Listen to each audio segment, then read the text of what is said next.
नगर परिषदेच्या निवडणुकीचा हा कालावधी होता आणि जवळपास राज्यातल्या सगळ्या नगर परिषदांच्या निवडणुका लागलेल्या होत्या। आचारसंहितेच्या कालावधीमध्ये काही आपल्यालाही बंधनं असतात। मधल्या कालावधीमध्ये आमचं अधिवेशन होतं, त्यामुळे आधीच्या महिन्याचा लाभ हा वितरित केलेला आहे। नोव्हेंबर महिन्याचा या आचारसंहितेच्या कालावधीतला जो आहे तो त्या ठिकाणी प्रलंबित राहिलेला आहे, तो आम्ही निश्चितपणाने लवकरात लवकर लाभार्थ्यांच्या खात्यामध्ये जमा करू।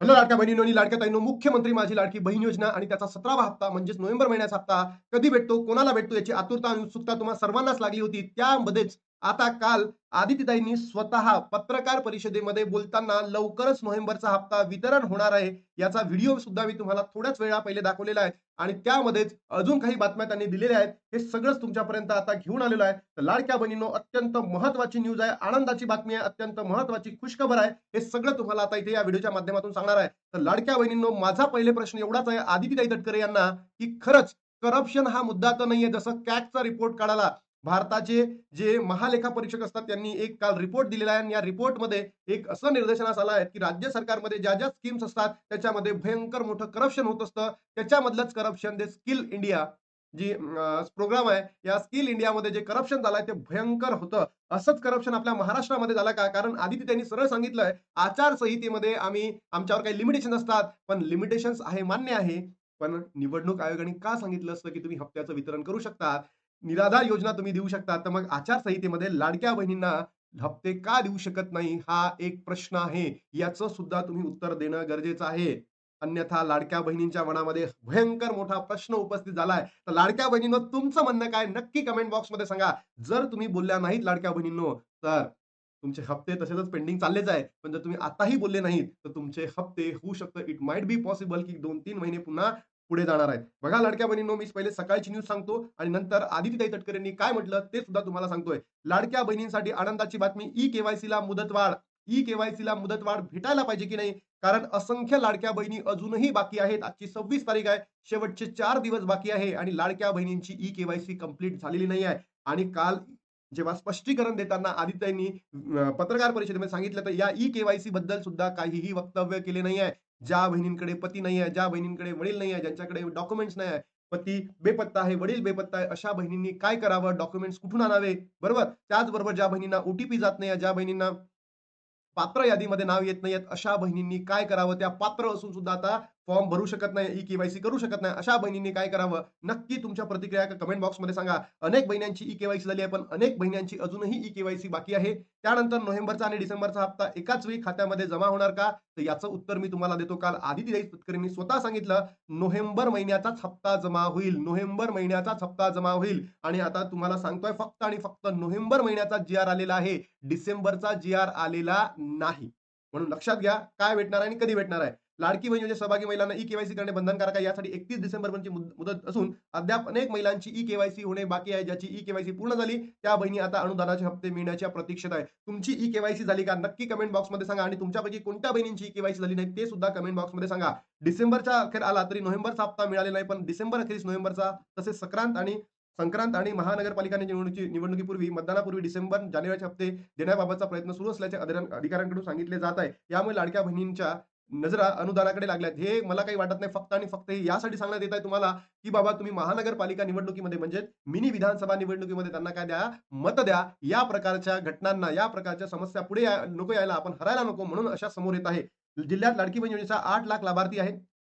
त्यापैकी काही अनुदानांच्या म्हणजे हे एखाद्या जिल्ह्याचं म्हणजे सातारा जिल्ह्यातील न्यूज आहे, तोंड द्यावे लागते। तसंच ई-केवायसी करताना न आल्याने लाखांवर महिला अनुदानांपासून मुकावे लागण्याची शक्यता आहे। येत्या 31 डिसेंबरपर्यंत केवायसी करणे बंधनकारक आहे, अन्यथा अनुदान मिळण्यापासून अडचणी येणार आहेत। सध्या ई-केवायसी करण्याकडे महिलांचा कल आहे। तर तुमची ई-केवायसी झाली का? नक्की कमेंट बॉक्समध्ये सांगा। अनेक बहिणी विचारताय की दादा आम्हाला डबल ई-केवायसी करायची आहे का? तर डबल ई-केवायसी करण्याची गरज नाही लाडक्या बहिणींनो।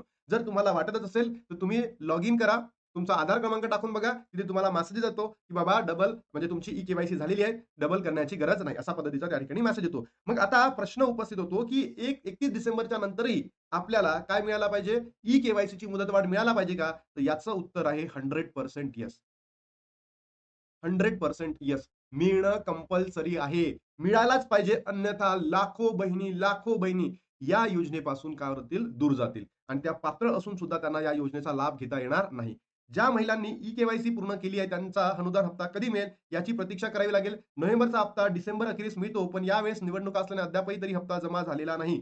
डिसेंबरच्या शेवटच्या आठवड्यात नोव्हेंबरचा हप्ता जमा करण्याची शक्यता आहे. महानगरपालिका निवडणुकीच्या मतदानापूर्वी डिसेंबर आणि जानेवारीचे हप्ते देण्याबाबत सरकारचा निर्णय आहे म्हणते. बघा, पण इथे यांनी काय म्हटलं, सरळ सांगितलंय नोव्हेंबरचाच हप्ता आपल्याला भेटणार आहे, म्हणजे 1500 रुपये भेटणार आहे. आणि असंच वक्तव्य कोणी केलेलं आहे? आदितीताई तटकरेंनी केलेलं आहे. म्हणजे काय, आपल्याला या महिन्याच्या शेवटपर्यंत महिन्याच्या शेवटपर्यंत काय मिळू शकतं? हे 1500 रुपये मिळू शकतं. आणि मला असंही वाटतं लाडक्या बहिणींनो, जसं आता वक्तव्य आदितीताई तटकरेंनी केलंय, की निवडणुकी आहे, आचारसंहिता डिक्लेअर आहे. आमच्यावर काही लिमिटेशन्स असतात. तर लिमिटेशन्स आहेत, तर मग आचारसंहिता तर ही 16ला संपणार आहे. 16ला संपणार आहे. बरोबर? 17ला शनिवार आहे, 18ला काय आहे? संडे आहे. मग आपल्याला जे मेसेज येईल किंवा Facebookला पोस्ट जाईल ती 19 जानेवारीला तर नाही येणार. म्हणजे मधातले जे पैसे आहेत डिसेंबरचे खाऊन टाकायचे.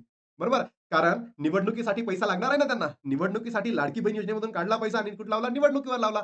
100% हेच झालंय लाडक्या बहिणींनो. आणि असा आवाज उठवणारा महाराष्ट्रातील एकमेव चॅनल म्हणजे जी अकॅडमी. कारण सगळेच लोक सरकारच्या फेवरमध्ये बोलतात, कोणीच सरकारच्या विरोधामध्ये बोलणार नाही. तर लाडक्या बहिणींना त्यांचे पैसे कधी मिळणार? इतके 2 महिने होऊन गेले तरी सुद्धा लाडक्या बहिणींच्या अकाउंटमध्ये पैसे जमा झालेले नाही आहेत. आणि या लाडक्या बहिणी, गोरगरिबीन बहिणींचा आवाज कोण बनणार? तर बघा लाडक्या बहिणींनो, आपल्याला आपला हक्क मिळवायचा आहे. आपल्याला आपले पैसे लवकरात लवकर घ्यायचे आहेत. कारण जर सरकारने असं काही केलं असेल तर तुम्हाला लाभ भेटणं आता मुश्किल होऊ शकतं. योजना बंद झालेली नाहीये. त्यांनी वक्तव्य दिलेलं आहे, की आतापर्यंत आम्ही 2,50,00,000 बहिण्यांना आम्ही पैसे देतोय, पण तो ऍक्च्युअली तेवढा आकडा नाहीये. 2,35,00,000 पर्यंतच तो आकडा आहे. त्यानंतर त्यांनी म्हटलंय, कोणताही भेदभाव न करता आम्ही जास्तीत जास्त लाभार्थ्यांना लाभ देण्याचा प्रयत्न करतो. 100% ही गोष्ट बरोबर आहे. पण मधामध्ये किती डमी अकाउंट्स आहेत हे थोडी ना आम्हाला आपल्याला दाखवलं आहे. काही दाखवलंय का? काही पारदर्शकता आहे का? काही स्पष्टीकरण आहे का? काहीच नाहीये. त्यानंतर आज आम्ही म्हणजे ही जी योजना आहे, त्यांनी कालच सांगितलं, आज आम्ही ही योजना आणलेली होती. ही फक्त आणि फक्त तुमच्या कल्याणासाठी आणली होती. पण या कल्याणामधून तुमचं कल्याण होत आहे का? हे सुद्धा बघणं अत्यंत गरजेचं आहे लाडक्या बहिणींनो. विभागाच्या महिला व बाल विकास विभागाच्या वतीने ही योजना प्रभावीपणे आम्ही राबवणार आहे इथून पुढे, असंही वक्तव्य त्यांनी त्या ठिकाणी केलेलं आहे. तर लाडक्या बहिणीनं तुमच्या मनामध्ये काय आहेत? नक्की कमेंट बॉक्समध्ये सांगा. लाडकी बहीण योजनेचा लाभ सुरू ठेवण्यासाठी ई-के-वाय-सी करणे बंधनकारक आहे. त्यासाठी 31 डिसेंबरपर्यंत मुदत सरकारने दिली आहे. मात्र सध्या सुरू असलेल्या निवडणूक आणि जिल्हा परिषदेच्या निवडणुकामुळे ई-के-वाय-सी मुदत वाढ होण्याची शक्यता वर्तवली जात आहे आणि व्हायलाच पाहिजे. जर तुम्ही या निवडणुकीमध्ये, बरोबर, लाडक्या बहिणींच्या अकाउंटमध्ये पैसे पाठवू शकत नाही, तिकडे निराधार योजनांमध्ये पैसे पाठवू शकतात, तर मला सांगा या ई-के-वाय-सीला मुदतवाढ का देऊ शकत नाही? बरोबर लाडक्या बहिणींनो? अन्यथा सरकार तुमच्यासोबत गेम खेळत आहे. तुम्हाला तिथून बाधित करायचं आहे. तुम्हाला लाडक्या बहिणींनो, तुम्हाला सरकारला अपात्र घोषित करायचं आहे. बघा, आजची तारीख आहे 26, बरोबर? उद्या 27, नंतर 28, 29, 30, 31 आणि आदित्य तटकरेंनी काय म्हटलंय, की बाबा आचारसंहितेमध्ये आमच्यावर लिमिटेशन्स असतात. मग तुमच्यावर लिमिटेशन्स आहेत, तर या दिवसांमध्ये वाटतं का तुम्हाला? आम्ही पाठवू, आम्ही लवकरच पाठवू नोव्हेंबरचा हप्ता, असंही त्यांनी म्हटलेलं आहे. पण कधी, जर आता तुम्हीच विचार करा लाडक्या बहिणींनो, की आपल्याला या दिवसांमध्ये जर पैसे आले, तर ते काय बोलताय? चुकीचं बोलत आहे हे आपल्याला समजेल. आचारसंहितामध्ये आमच्यावर लिमिटेशन्स असतात, आमच्यावर निर्बंध लादलेले असतात, असं वक्तव्य दिलं आहे. त्याचबरोबर राज्य निवडणूक आयोगाने सांगितलेलं आहे, की आम्ही हिरवा कंदील दिलेला आहे लाडकी बहीण योजनेसाठी. बरोबर?